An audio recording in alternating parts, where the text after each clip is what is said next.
Welcome everybody, and thank you for joining us today for our webinar on pre-notification, the rules, the risks and the realities. We have got a great mix of our own customers in the audience I can see today, and lots of new names joining us. So just for those who maybe do not know us too well, we are WhisperClaims. We provide specialist software and support to accountants and advisors delivering R&D tax services to their clients.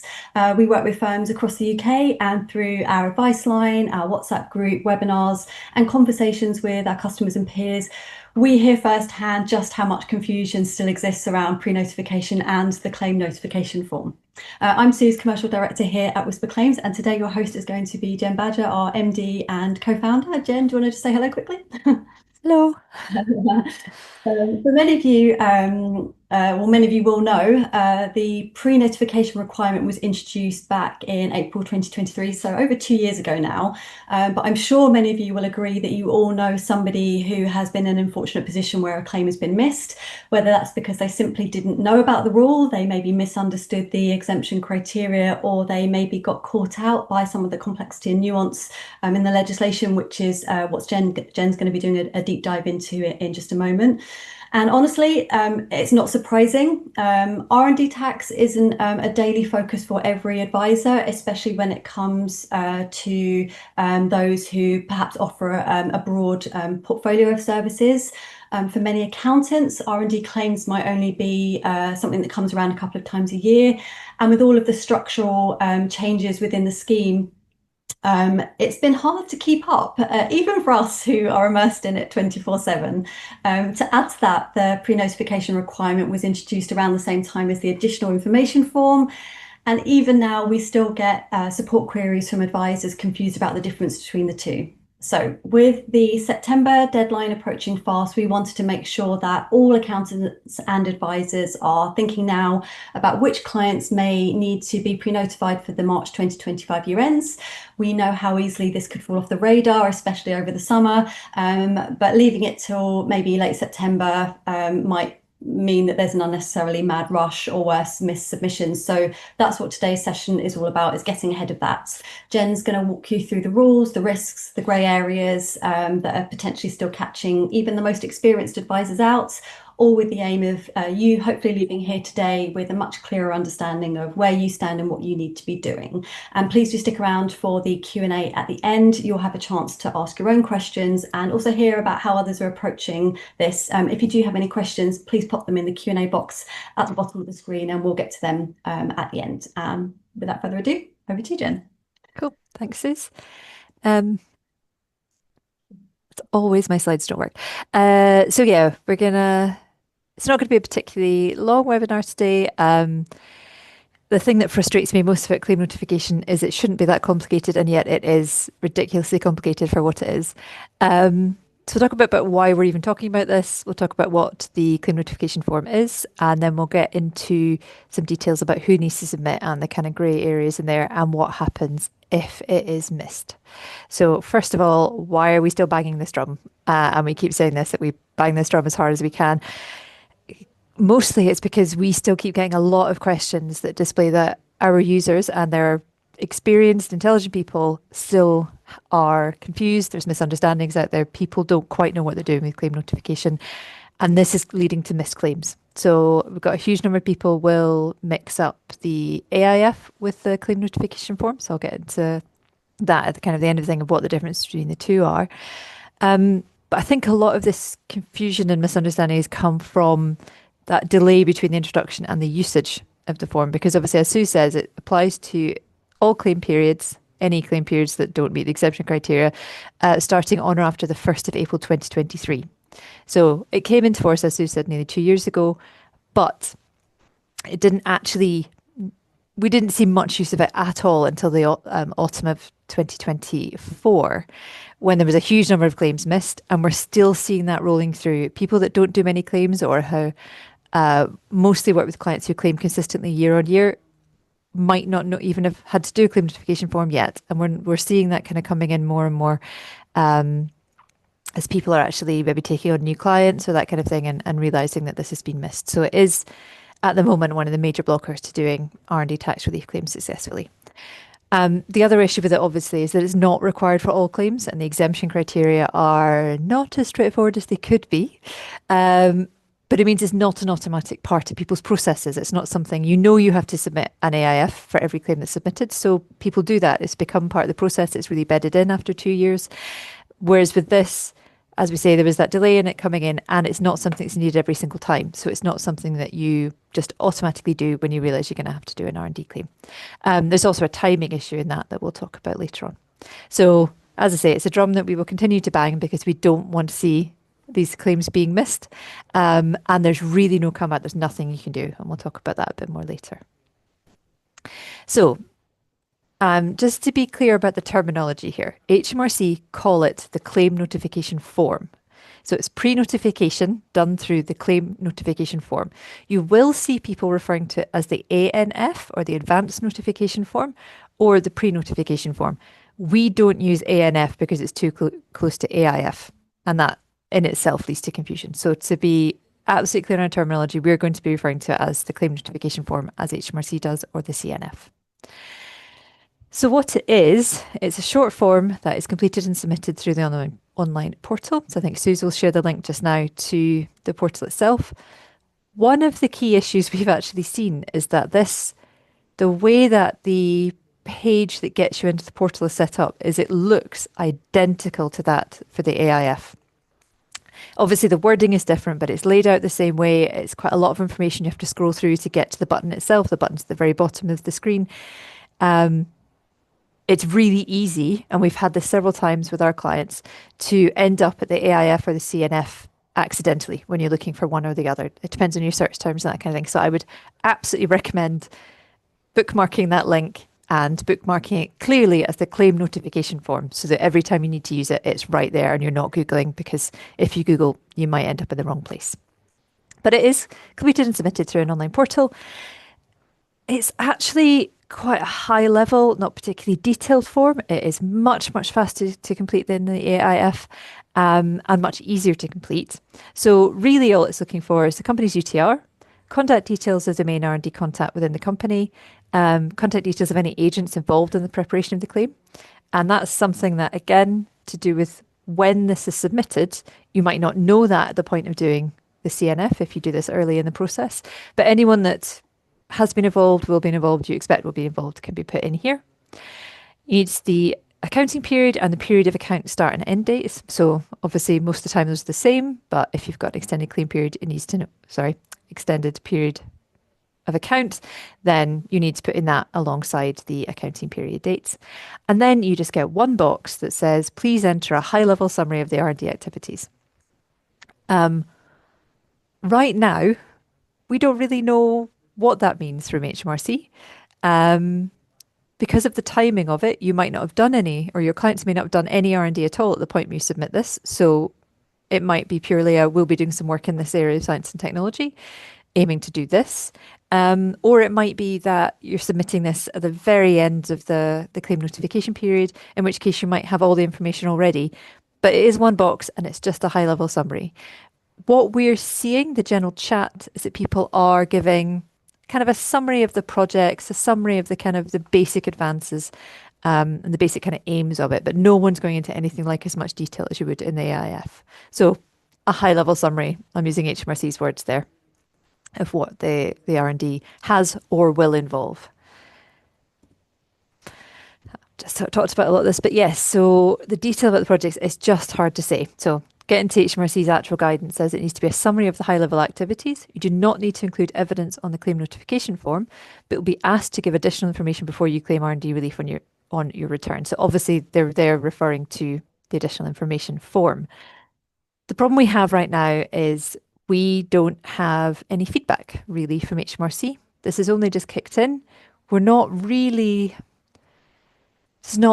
gained much of an understanding yet about what HMRC are doing with this information, how they're going to treat it, whether they're going to be looking at the claim notification form and the AIF and looking for them to line up or anything like that yet, because obviously these were really only starting to be used in the autumn of last year. The claims that were notified may have only been submitted in the last few months, and therefore there haven't been inquiries and that kind of thing opened up into those claims yet. So it's going to take a year or so really to solid, usable information about actually what HMRC are doing with this information, plans to do with the information, all of that kind of thing. And as I say, timing can affect this because you can submit the CNF from the first day of the accounting period. So you might be submitting this before any work is done, before anyone has done anything at all, and therefore you might just, as I say, we're going to be doing some stuff in this kind of area, in this industry, all the way down to having every single bit of detail about the projects, which you could theoretically put in. We wouldn't recommend it, but you could do it. So it is a question that the answer to at the moment is we don't know, but HMRC just want a summary at high level planned activities. Does suggest that you need to be at a point where the company has planned those activities. If they absolutely have no idea what they're doing, it's probably best to put off doing the CNF for now. So when should it be submitted is the bit that is causing the most confusion for everybody. So it's got to be submitted within the claim notification period. The claim notification period runs from the first day of the accounting period to 6 months after the end of the accounting period. So from an accounting period an accounting period ending 31st March 2025, the claim notification period ran from 1st of April 2024 to 30th of September 2025. So Sue says, we're aware that there will be a whole load of claim notification forms required for that bulk of March year ends in September. So part of the reason for the timing of this is to make sure that everyone that's on this call knows to go away and check their March year ends to see whether they need to be notified by September. So that's fine. So you know you've got 6 months from the end of the accounting period, unless it's a longer period of account, in which case the claim notification period is the same for both accounting periods within that longer period of account.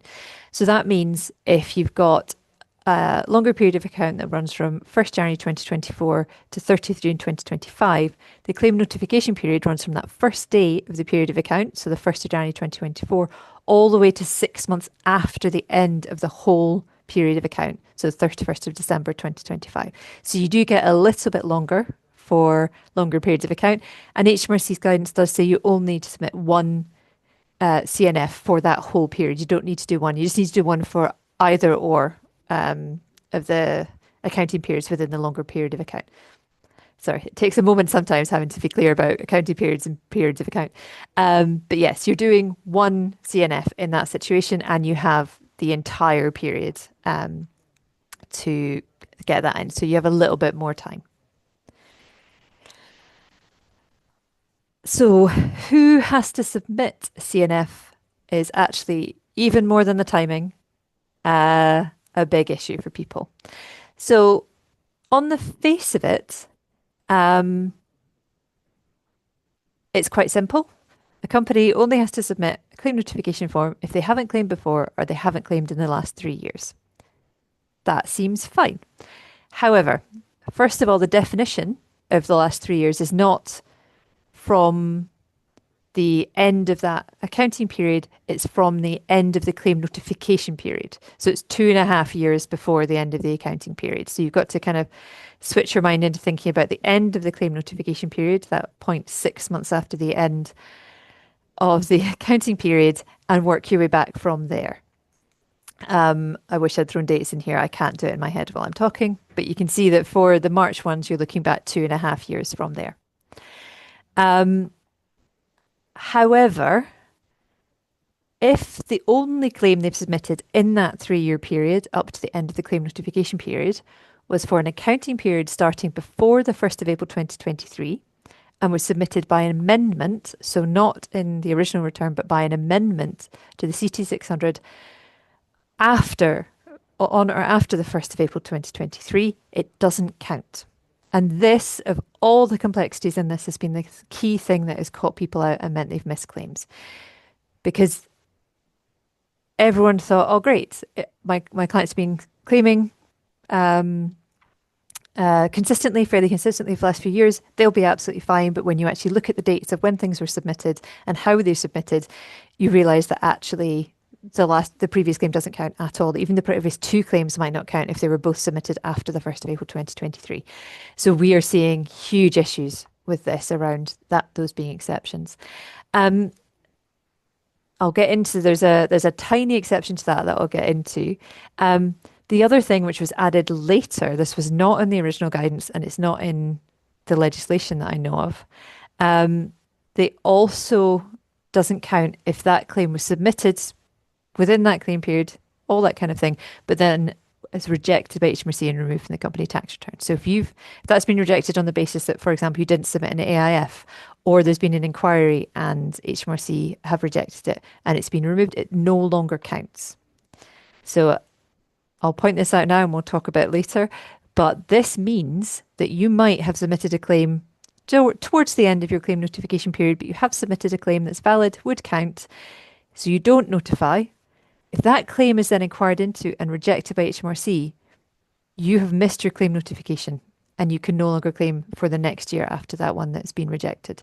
So this is a huge danger in terms of claim notification, and it's why I'm going to be giving you some advice later. But just bear that in mind that you can do absolutely everything right. But if HMRC was to reject the claim for some reason after the end of the claim notification period, you won't be able to notify it and you won't be able to claim anymore. So what happens in that case if you don't submit claim notification form on time within the thing? HMRC will reject your claim. They will reject it very quickly. We have seen that done. We've had some very, very unfortunate clients who have missed it by a couple of weeks and have had their claim rejected. So they will reject your claim. And as far as I know, and I'm happy if anyone on this call has had this happen, I haven't seen anyone successfully appeal on the basis of unforeseen circumstances, extraordinary circumstances.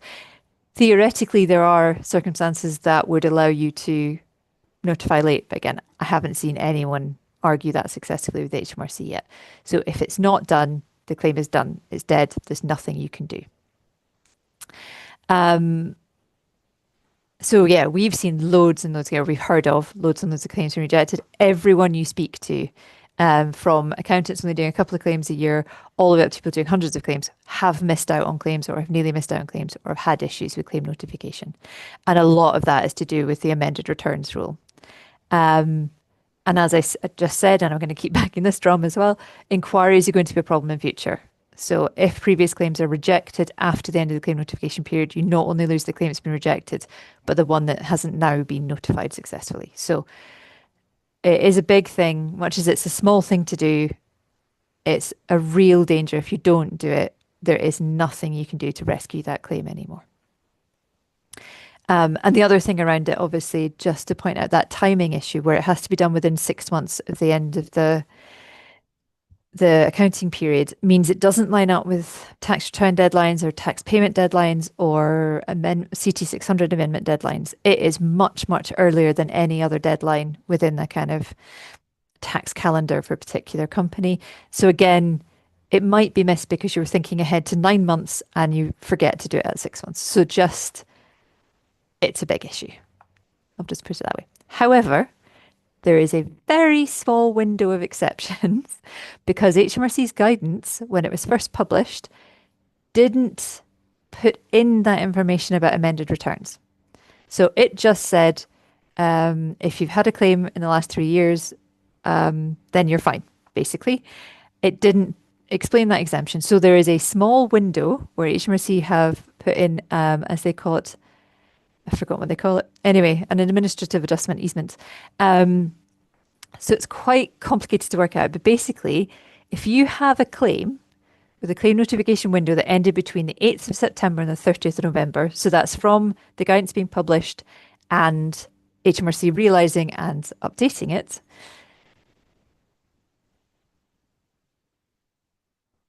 and you should have notified HMRC of the intention to claim R&D tax relief and didn't, on the assumption that the previous claim, so that was starting before 1st April 2023 and submitted as amendment after this date, remove the need for pre-notification. So basically, if you've got a company with claim notification windows that ended in that period, claim periods between that date, and they should have submitted it and did not submit on the basis that the guidance was wrong and therefore you assumed a previous claim would count, then those claims will be allowed. But As I say, it's a very small window. It doesn't apply to many claims, and you've got to contact HMRC on your client's behalf. And there's a sort of required information that's needed. So Suze is going to put in a blog that we wrote just with all the information you need about how you can use this, and it's worth going back for anything you've missed, just in case it fits in this window. Most people have asked about this who have missed claims. It's not quite there because of just the very, very tight dates on it. But it's worth looking at. So how can these huge risks be mitigated? As I say, it's a small thing. It shouldn't be as complicated as it is complicated, and therefore the risks are really high. Obviously, you need robust processes for checking previous claims and submitting CNFs where needed. So you need to be making sure at some point in your process, early on in your process, maybe it's the day after the claim period ends, maybe it's the first day of the claim period, that you check whether they're going to need a CNF and you get that submitted as quickly as possible. What we have seen across the sector is a huge number of advisors have moved to submitting claim notification forms for all companies that may potentially have any chance of having a claim. Because it's easier that way than picking through all these details if you just, as an automated part of your process, when a company that does anything technical has ever claimed before, might claim this year, you just submit a claim notification form immediately that their year ends. That takes away all the risk. There's nothing in the guidance at all that says don't do this if you're not going to claim. There's nothing from HMRC to suggest there's any consequences for this. Again, we've seen no issues with HMRC pushing back where claim notification form has been submitted, but then there's no follow-up claim. Obviously, claims that needed to notify haven't timed out yet. So we might see something in a year or two's time where companies that had claim notification forms submitted for March 24 year ends, when we get to April 26, there's a whole load of them that had claim notification forms that didn't submit. We may see something then, but for now, there's no one has said at any point that submitting a claim for everything and then submitting a CNF for all claims and then submitting those claims that are actually eligible is a problem. So I wasn't of a mind to recommend this before, but after the change was made around to the inquiries issue, which you have no control over with your client. You have no control of, well, it's not true completely, but you have very little control over whether the claims are inquired into. You have very little control over whether HMRC reject those claims. It becomes more and more of a thing where maybe just do it for everything, because that makes sure you're not going to miss out on anything. So before we jump into questions, quick just moment to hammer home the differences between the claim notification form and the AIF, just to make sure that we are absolutely all on the same page. So claim notification form is not mandatory for all. Sorry, I've realised this is clams.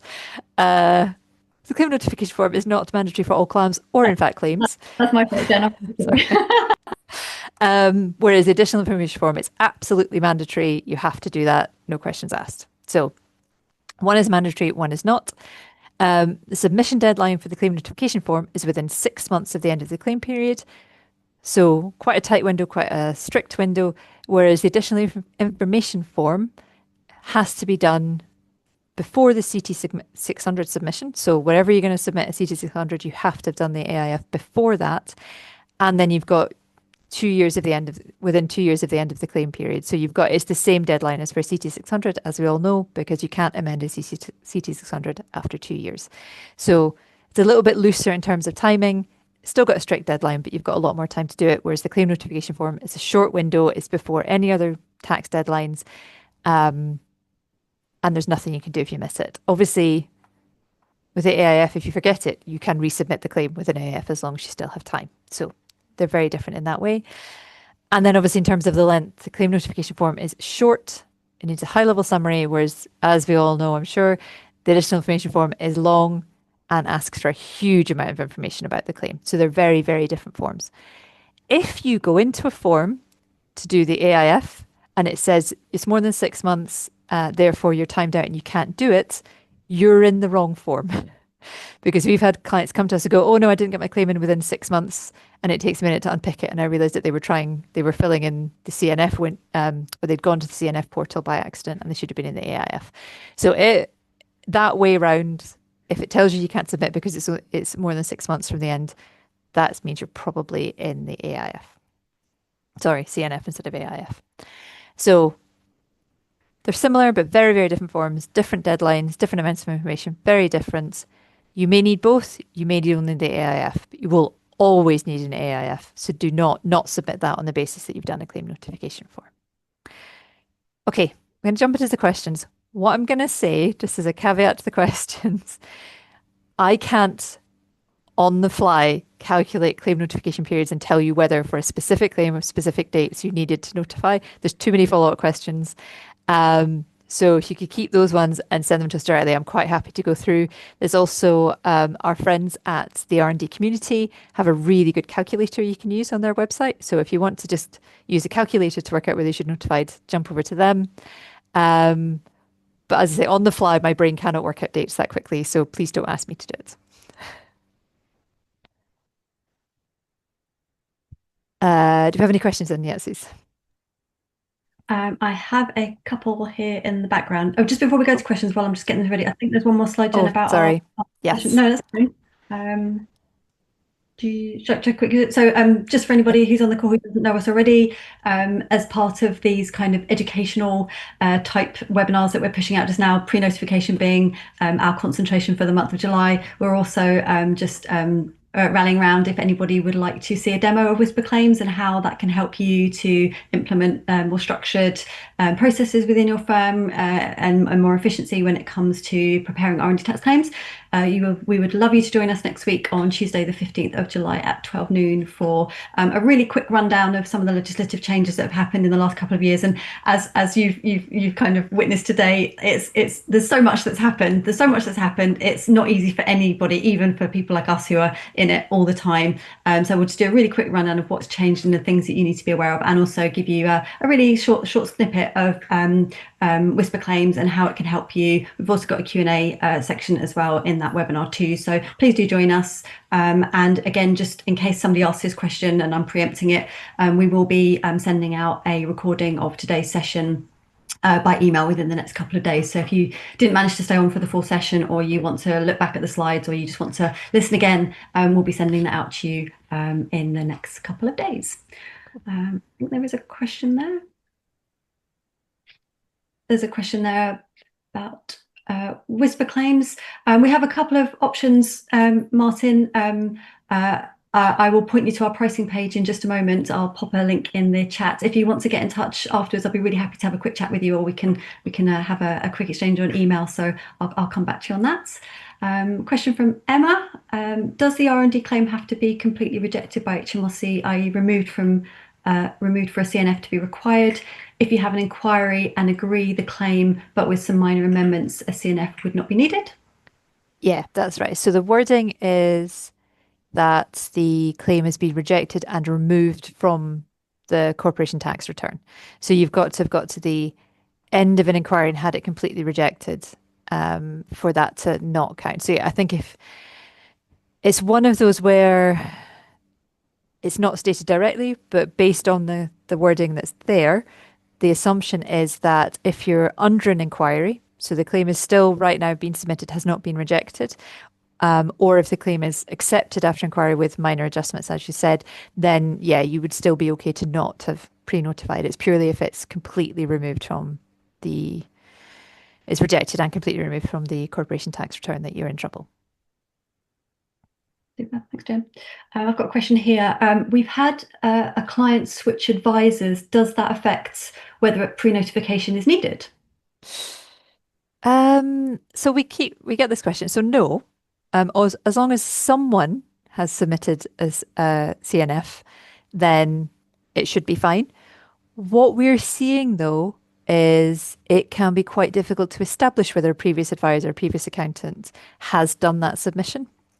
So the company themselves, whoever was named as the main contact in the form, should get some kind of email confirmation from HMRC that the form has been done.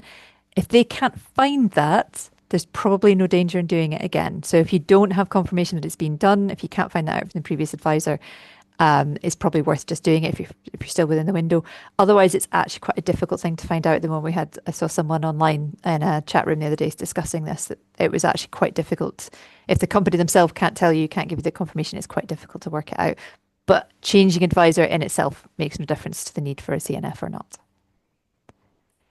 Okay, I've got another question here about what happens when you submit a CNF? Do you need to wait for an acknowledgement from HMRC before submitting a claim? It's a good question. So this is something I keep hearing, that people are waiting to submit claims because they're waiting for a confirmation from HMRC. There's nothing in the guidance of legislation to suggest that you have to wait for HMRC to send something to you to confirm they're happy, to accept, it's not a word I really like to use in terms of HMRC, the CNF. So as far as we are aware, and please, if anyone's done this and has had some kind of, yes, please go ahead and submit the claim message from HMRC, I don't think there's any need to wait. I think you could, if you're running up to the 6-month deadline and actually the claim's nearly ready, but it isn't going to quite be ready, put in the claim notification form and submit a week later. There's nothing at all to suggest that's not allowed. So as of right now, my answer is no, you're not waiting for HMRC to confirm. As long as you know you've submitted it, then, go ahead, get those claims in. Great. I've got a really good question here. I think you've kind of covered it, Jen, already, but what happens if the claim notification form is submitted early in the accounting period before R&D activity has taken shape? Can the project descriptions be quite general, or does that create issues later if the final claim looks different? So this is another, we don't know. There is, as you know, if you're doing a claim for any company, but especially if you're working with a startup, for example, they might say at the beginning of the year, we're going to be doing this work, and you submit CNF on that basis, and then they pivot and do something completely different. We haven't yet seen any instances, and again, if anyone has seen this, we'd love to hear about it, where HMRC is taking the CNF side by side with the AIF and going, wait a minute, this isn't what you said you were going to do. So right now, the answer is we don't know. They cannot, HMRC could not hold companies to having to do the work they said they were going to do.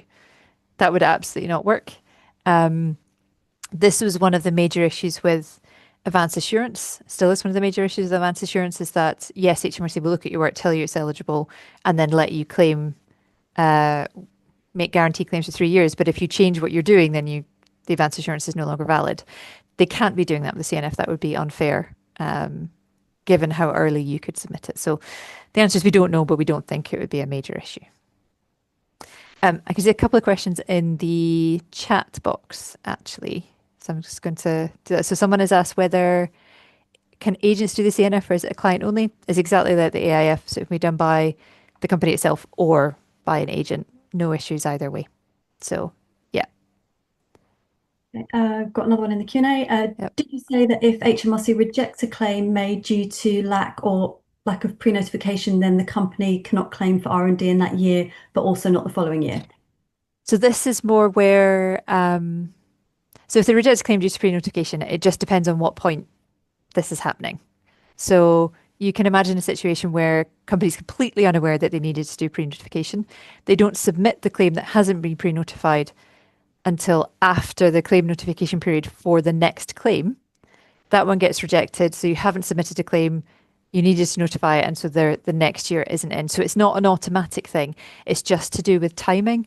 So if you assume that a claim that you have submitted suffices for claim notification, and then for whatever reason that claim is rejected because you've not done something right, it's rejected because you should have pre-notified and didn't, it's rejected on the basis of an inquiry, the next year's claim will not be valid because it hasn't been notified either. So it's not an automated thing. It's purely that losing the claim you were relying on for notification means you lose that claim and the next year's claim. So as I say, not automated, just a question of timing. Obviously, if the claim is rejected and you're still within the claim notification window for the next year, totally fine.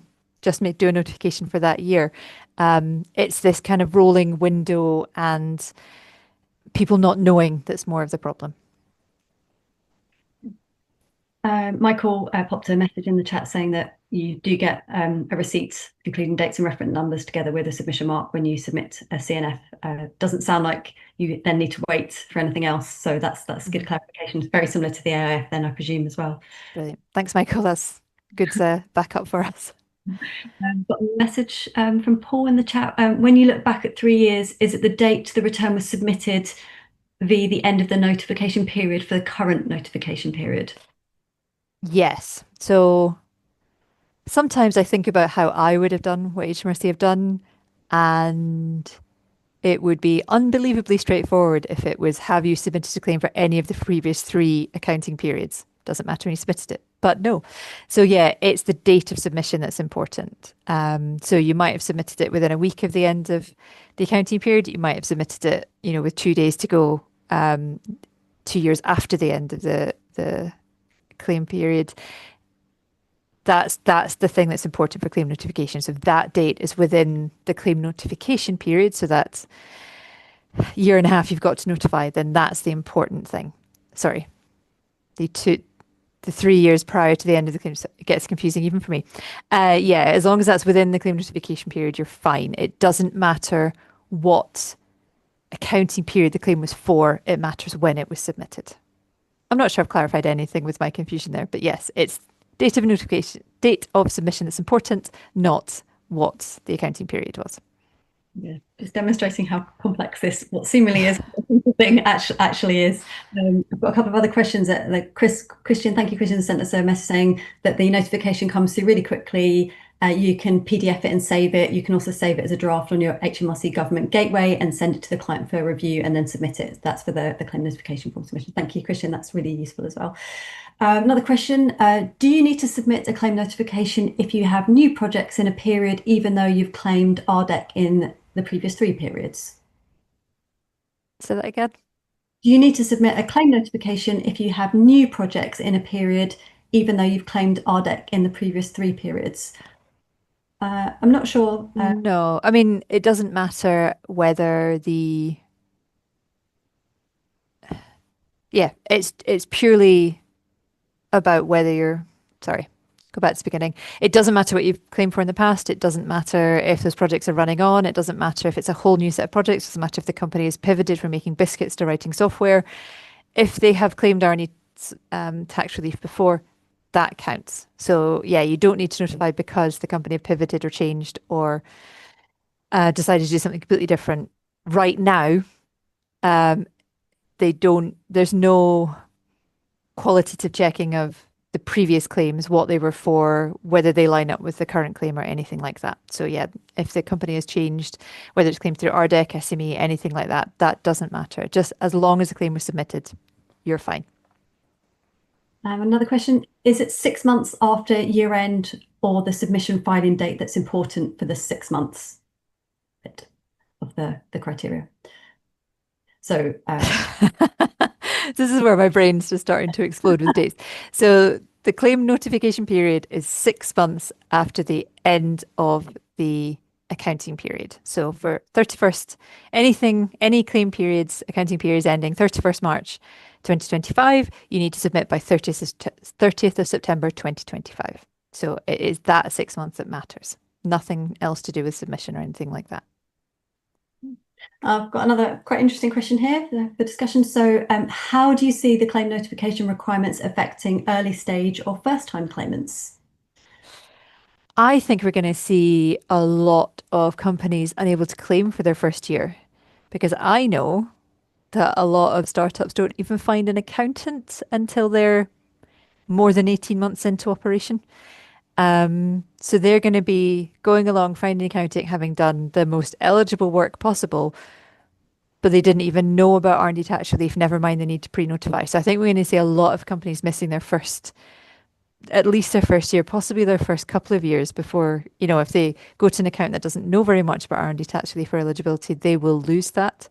So I think it is going to be, as with a lot of claims, a lot of the changes that have come in, actually quite bad for small startups, very innovative new companies. I always felt like the fact that you could go back 2 years to make your claims was actually quite nice for these companies who don't necessarily have their kind of administrative stuff together in time to do things within a certain time period. So, yeah, they are going to lose out on those first year or two because they've never claimed before, they weren't in existence before to claim, and unless they're really on it, they're not going to know that they don't know what they don't know. They don't know what they're not doing. Um, that's it for questions, I think. There was just one, just from we were talking about this the other day, Jen, about how if everybody goes into the mode of let's just submit just to be on the safe side, given what we've seen with inquiries and HMRC resources and all the issues that have been behind the scenes, is that something that could cause an issue? Like, we obviously don't know the answer to that question, but it's something that is potentially, if HMRC get an unexpected number of forms Yeah, in, you know. it's absolutely going to undermine the whole point or HMRC's stated reason for bringing in the claim notification form, which was to be able to do early intervention with companies that didn't look particularly eligible to go in and just make sure they're okay. So if a care home submits a CNF, it means they would be able to go to them and say, "Hey, we don't normally see eligible claims from someone in your sector. Can you talk to us about it a bit more?" So before they've paid an advisor a huge amount of money to prepare a claim for them, anything like that, it was to kind of be able to stop less eligible claims in their tracks and that kind of thing. But obviously, if they get, so we're seeing what, 60,000 claims a year at the moment, if they get 120,000 notifications in a year, picking through all of those, lining that up with the ones that actually get submitted, it's going to be an overwhelming amount of work for HMRC, and it will absolutely undermine all the good that this form could have done. Definitely something to yeah, be thinking about. But yeah. Well, you've all gone very quiet now with the questions, so hopefully, hopefully that's clarified the most pressing points. As Jen said, we're really happy to answer any questions if anyone who's been on the session today would like to drop us a message. Um, we'll send out contact details with the email with the recording, so that you can watch back. This is something that, as Jen said, was supposedly meant to be quite straightforward and simple, but has actually turned out to be quite challenging and complex. And as we said before, this is no reflection on the sector itself. Even the most experienced advisors have been caught out. So it's something that we all need to keep talking about and make sure that we're all understanding and staying on top of. Oh, I think I might have just had another question. Have I had another question? Oh, one more question. Sorry, Jenny, you geared up for one more. Yes, it's fine. I don't think it's actually a question. I think we're okay. Okay, no problem. Oh, thanks, Christian. Okay, Yeah. that's fine. Okay, so as I was saying, yes, we will get everything out to you in the next couple of days. We'd love to hear from you. We'd love you to join us next week if you're not already a customer and you'd like to see how WhisperClaims can help you deliver your service. And thank you so much for joining us for today. Thank you, Jen. That was a lot of information to give out. And yes, we will see you all again soon. Keep an eye out on our events and also emails about events coming up. Take care. Enjoy the rest of your Wednesday. It's Wednesday today. Take care. Thanks, everyone. Thanks.